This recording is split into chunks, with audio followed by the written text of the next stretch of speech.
Ya, assalamualaikum warahmatullahi wabarakatuh. Ketemu lagi dengan saya di video kali ini tentang sistem perilaku manusia, ya. Nah, ini nanti harus Anda benar-benar perhatikan dan Anda kuasai. Kenapa saya menjelaskan tentang perilaku manusia? Sekali lagi bahwa orang memilih produk yang Anda tawarkan itu menggunakan perasaan, bukan menggunakan logika seperti ini ya. Oke. Nah, dalam diri manusia itu ada yang namanya pikiran sadar dengan potensi 12%. Ini sifatnya logis, analitis, dan matematis, ya. Kemudian ada yang namanya pikiran bawah sadar dengan potensinya 88%. Ini yang saya maksud perasaan tidak logis, self talk, persepsi pendapat tentang sesuatu, ya. Kadang-kadang orang ini memilihnya nggak logis. Kenapa sih memilih yang seperti itu? Kan ini lebih baik, lebih murah, lebih mudah misalnya. Ya memang begitu. Karena kebanyakan orang eh, dipengaruhi dalam memilih produk, membeli itu dengan perasaan. Ya, contoh begini. Kenapa misalnya orang itu memilih baju warna merah gitu? Kenapa tidak warna putih? Ini kan lebih bagus, bahannya lebih keren, harganya lebih murah. Itu logis, ya. Tapi karena bawah sadarnya mempunyai satu hal yang tidak bisa dijelaskan dan tidak logis, perasaannya dia sukanya merah. Ya sudah, maka dia akan membeli yang merah walaupun lebih mahal. Bahannya kadang-kadang ya nggak terlalu bagus-bagus amat, ya. Nah, tugas Anda nanti bagaimana meyakinkan mereka yang memiliki sebuah perasaan agar kita masuk ke dalam perasaan mereka yang tidak logis tadi yang 88%, ya. Nah, jadi manusia itu sekali lagi ada pikiran sadarnya yang 12% dan pikiran bawah sadarnya 82%. Berarti ini pikiran bawah sadar itu sangat besar pengaruhnya dibandingkan dengan logis. Sehingga kalau Anda menawarkan produk kepada orang dengan hal-hal yang logis menurut penjual, menurut marketer, tapi menurut mereka itu bukan hal-hal yang logis kadang-kadang, ya. Dengan perasaan, dengan hal-hal yang dia sukai saja, ya dengan dia beli ya begitu saja. Kadang-kadang juga tidak perlu-perlu amat dia beli, tiba-tiba membeli. Seperti misalnya terjadi pada impas produk-produk yang tidak sengaja oleh orang itu dibeli, ya. Nah, kemudian seperti ini kejadiannya, ya. Ini bagaimana orang itu bisa meyakini sesuatu, dia menyukai warna, dia menyukai bentuk, dia menyukai sesuatu hal itu kadang-kadang sulit jelaskan secara logika. Misalnya ada orang yang sangat suka sekali kalau beli jam tangan. Padahal jam tangannya sudah banyak sekali, ya. Dia beli lagi, beli lagi, beli lagi, beli lagi. Nah, ini ada suatu hal yang dia yakini, aku suka banget jam tangan. Karena kalau logikanya jam tangan sih cukup satu atau dua deh gitu. Yang satu buat apa, yang olahraga, yang satu buat kerja gitu ya. Tapi ini banyak sekali keundangan, beda lagi. Nah, ini kadang-kadang ribut-ributan. Kenapa sih beli lagi itu? Nah, ini yang disebut dengan orang membeli itu dengan perasaan. Makanya jangan aneh.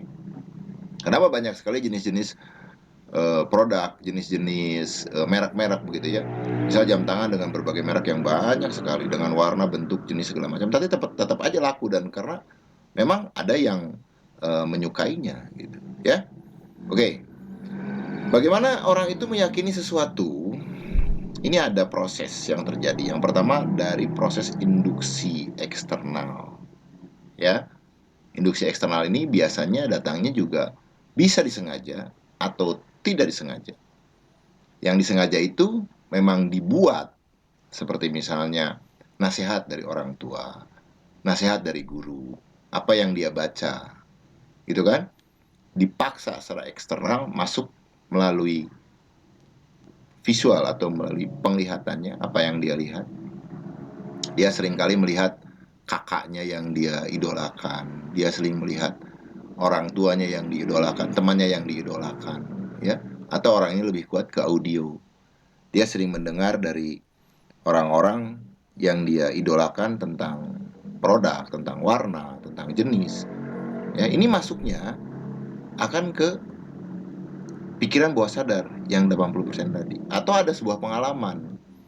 Misalnya kalau dia belinya secara offline misalnya. tidak online, ya. Dia bilang lebih aman, lebih mudah, dia bisa melihat langsung, memegang langsung produknya. Nah, ini masuk menjadi sebuah keyakinan. Nah, keyakinan ini eh, kita kan tidak tahu keyakinan seseorang itu di mana dan apa terhadap produk yang dia mau pilih, ya. Makanya salah satu prosesnya dengan induksi eksternal itu yang menggunakan teknik NLP. NLP ini nanti kalau Anda buka di video-video lain akan menjelaskan bagaimana sehingga keyakinan orang ini menjadi mulai pudar tentang apa yang dia yakini. Misalnya begini ya, contoh, Anda menawarkan sebuah vitamin ya, vitamin yang baru keluar dan bisa vitaminnya ini untuk menyegarkan tubuh, membuat energi, vitalitas dan sebagainya, misalnya ya. Sorry. Nah, tapi orang ini meyakini bahwa oh dia sih pakai jamu. Kalau aku sih pokoknya untuk menambah vitalitas, menambah vitamin dan bla bla bla bla, aku selalu minum jamu.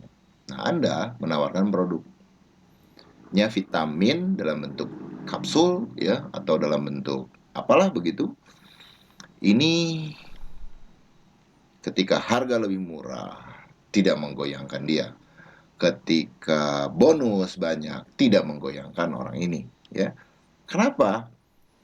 Karena dia memang punya sebuah keyakinan dari pengalaman dan dia rasakan memang benar, misalnya jamu misalnya gitu. Dari induksi eksternal dia pernah dinasehati oleh orang tua gitu ya.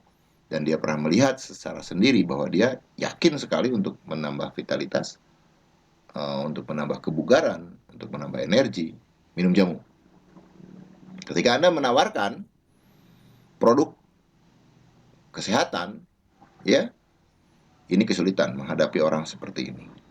Kita kasih lebih murah, kita kasih lebih bagus, kita bilang ini sudah ada BPOM-nya, ini juga banyak bonus dan bla bla bla bla. Nah, disitulah kesulitannya. Kenapa ya sulit membeli? Nah, nanti dalam video ini, video-video selanjutnya Anda akan tahu bagaimana cara biar masuk ke dalam pikiran bawah sadarnya. Sekali lagi bahwa eh, orang membeli itu dengan perasaan dan perasaan itu adanya di bawah sadar. Sedangkan di bawah sadar setiap orang ada hal-hal yang dia sudah yakini, gitu loh, ya. Sudah diyakini sebelum kita menawarkan produk itu. Misalnya soal warna saja. Misal begini, orang ini memang dari dulu sejak kecil dia orang tuanya kebetulan Auri misalnya gitu ya. Auri itu kan cenderung dengan warna biru, pakaian seragamnya biru, rumah dinasnya biru dan segala macamnya semuanya serba biru. Nah, ini mengakibatkan anak ini suka dengan warna biru, ya kan? Ketika dia mau membeli pakaian, ketika dia membeli kendaraan atau membeli segala macam harus ada unsur-unsur birunya. Ketika nggak ada unsur birunya, tiba-tiba saja orang ini agak sedikit nggak pas, nggak cocok. Kalau ditanya nggak cocok apanya gitu. Kalau pakaian kan bentuknya udah oke, ya harganya udah oke gitu loh. Karena mungkin tidak ada sedikit saja, tidak ada yang warna birunya sedikit misalnya atau kerahnya atau ya sedikit warna biru dari corak. Ini menjadi mundur. Nah, bagaimana kita bisa melihat seperti itu? Makanya di dalam penawaran NLP ini kita akan menggunakan banyak sekali yang berkaitan dengan mendobrak keyakinan mereka yang sudah dikuasai melalui bawah sadar, gitu ya. Oke, jadi sekali lagi bahwa setiap orang itu memiliki pikiran sadar dan pikiran bawah sadar. Pikiran bawah sadar memiliki kemampuan atau potensi 88% dibandingkan pikiran sadar yang logis. Ya, jadi dalam penawaran jangan terlalu logis-logis amat gitu karena orang membeli itu memilih sesuatu, memutuskan sesuatu itu dipengaruhi oleh pikiran bawah sadar dan itu adalah perasaan yang sulit dibandingkan dengan hal-hal yang sifatnya rasional. Banyak para marketer yang bingung, padahal produk aku lebih bagus gitu kan, produk aku lebih murah, banyak bonusnya yang tadi saya sampaikan. Kenapa? Nah, Ini ya yang Anda perlu tahu. Makanya kita menawarkan produk kepada para calon pembeli, kepada calon pelanggan itu harus lebih menekankan kepada sisi perasaannya, jangan terlalu logis, jangan terlalu rasional. Ya, terima kasih. Nanti Anda bisa tonton video-video lainnya yang lebih spesifik bagaimana cara kita menawarkan. Ya, demikian mudah-mudahan bisa bermanfaat. Wassalamualaikum warahmatullahi wabarakatuh.